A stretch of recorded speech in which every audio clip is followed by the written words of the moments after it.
ये अब सदन के पटल पे किया जाएगा, वहां पे रखा जाएगा। But most of the suggestion that was given by my party is been accepted.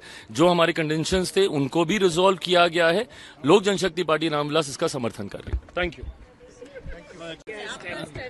देखिए, पहली बात तो इस बात को समझने की जरूरत है कि ये संशोधन कोई पहली बार नहीं किया जा रहा है। वक्त में भी और हर किसी चीज में समय समय पर वक्त के हिसाब से संशोधन किए जाते हैं, उसमें बदलाव किए जाते हैं। इससे पहले भी कई बार 2013 तक इसमें संशोधन होते रहे, तब तो किसी ने इस तरीके से भ्रम फैलाने का प्रयास नहीं किया।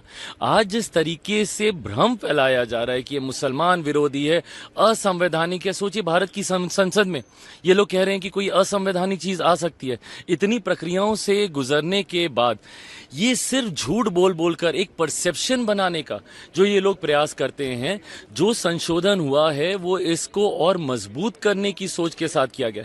इस कमेटी में हर दल के सदस्य बैठे थे, मेरी पार्टी के सदस्य इसमें मौजूद थे, अरुण भारती जी। इसमें जो बदलाव किए गए हैं इस सोच के साथ किए गए हैं कि कैसे इसको और शक्तियां प्रदान की जाए और ऐसे लोग जिनके साथ संभवतः अन्याय हो रहा है कैसे उनको न्याय दिलाया जाए। आज अगर इससे किसी को तकलीफ है या होनी चाहिए, ये वही लोग हैं जो इसमें भ्रष्टाचार करते हैं। ये वही लोग हैं जो गरीब मुसलमानों से उनका हक छीनते हैं या उनको हक नहीं देते, या जो महिला मुसलमानों को आगे आने से रोकते हैं। उन लोगों को जरूर इन संशोधनों से तकलीफ होगी। आज की तारीख में जो सकारात्मक संशोधन किए गए, भाई शुरू में हम लोगों को भी इश्यूज थे, कमेटी में हम लोगों ने भी अपनी बातों को रखा, पार्टी की तरफ से सुझाव दिए गए, पार्टी की तरफ से जहां पे जरूरी बदलावों की जरूरत महसूस हुई उसको हम लोगों ने किया।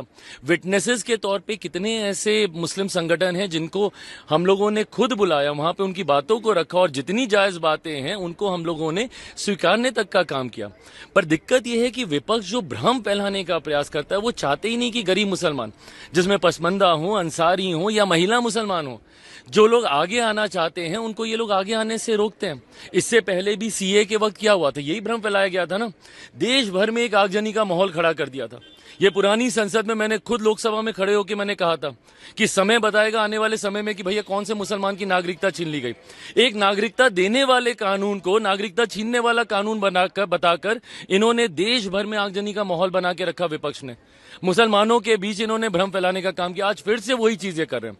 ये बात ये लोग समझ लें भैया। लोक जनशक्ति पार्टी में अपनी बात मैं कर रहा हूं और मैं व्यक्तिगत तौर पे भी अपनी बात करूं, मैं रामविलास पासवान का बेटा हूं। उन्होंने अपनी पार्टी को खत्म कर दिया 2005 में कि एक मुसलमान मुख्यमंत्री बने। उस वक्त क्यों नहीं विपक्ष का कोई सामने आया? आज राजद के नेताओं को इतनी चिंता हो रही है, कांग्रेस के नेताओं को इतनी चिंता हो रही है, क्यों नहीं उस वक्त 2005 में बिहार में इन्होंने पहला मुस्लिम मुख्यमंत्री दे दिया? मेरे नेता ने अपनी पार्टी को खत्म कर दिया। जिसके पिता ने अपनी पार्टी को खत्म कर दिया, मुसलमानों के लिए उस पर तो उंगली उठाई जाती है, उससे नाराजगी भी जताई जाती है। आदर्श मदनी साहब, ये तमाम तरीके के जो ऐसे लोग हैं, ये लोग मुझसे नाराजगी जता रहे हैं। पर संरक्षण किसका कर रहे हैं? जिनके बारे में 2006 सच्चर कमेटी की रिपोर्ट कहती है कि मुसलमानों के हालात क्या हैं देश में। कौन था 2006 से पहले? कांग्रेस समर्थित सरकार है केंद्र में। बिहार में कौन था? राजद की सरकार थी निरंतरता में 15 साल तक, 90 के दशक से लेकर 2005 तक। तो मुसलमानों के हालात खराब किए तो किसने किए? इन लोगों ने किए कि हम लोगों ने किए? और आज आप हमसे सवाल उठा रहे हैं, हमसे नाराजगी। जो विपक्ष आपको भ्रमित कर रहा है, जो आगजनी का माहौल बना रहा है, सीए को लेकर देश भर को इन्होंने जलाने का काम किया। किसकी नागरिकता छीन ली गई? आज वही भ्रम फैला रहे हैं। क्यों? क्योंकि वो लोग चाहते नहीं है कि जो कमजोर मुसलमान है, जो गरीब मुसलमान है या महिला मुसलमान है, उनको आप आगे आने दें। अपना आधिपत्य जता के रखना चाहते हैं कुछ मुसलमान ऐसे जो कि चाहते ही नहीं। आज मुझे बताइए, क्या वक्फ बोर्ड में जो संपत्ति के ऊपर जितने भी डिस्प्यूट चल रहे हैं, क्या वो डिस्प्यूट कोई हिंदू और उसके बीच में चल रहा है? उसमें मुसलमान भी शामिल है भैया। वक्फ तो मुसलमानों की संपत्ति के बीच में चल रहा है। ऐसे गरीब मुसलमान जिनकी संपत्ति को जबरन हथिया लिया गया है, वो कहां जाएंगे? उसमें तो क्लॉज में यहां तक भी कहा गया है कि सीमित विषयों के ऊपर मामला कोर्ट में जा सकता है। क्यों सीमित विषयों पर? अगर वो गरीब मुसलमान है, क्या वो कोर्ट में नहीं जा सकता? क्या वो अपने हक की लड़ाई नहीं लड़ सकता? तो ये लोग सिर्फ बंटवारे की राजनीति करके भ्रमित करने का कार्य कर रहे हैं। हकीकत में जो संशोधन हुए हैं, सकारात्मक संशोधन हुए हैं, पारदर्शिता लाने की सोच के साथ ये संशोधन किए गए हैं।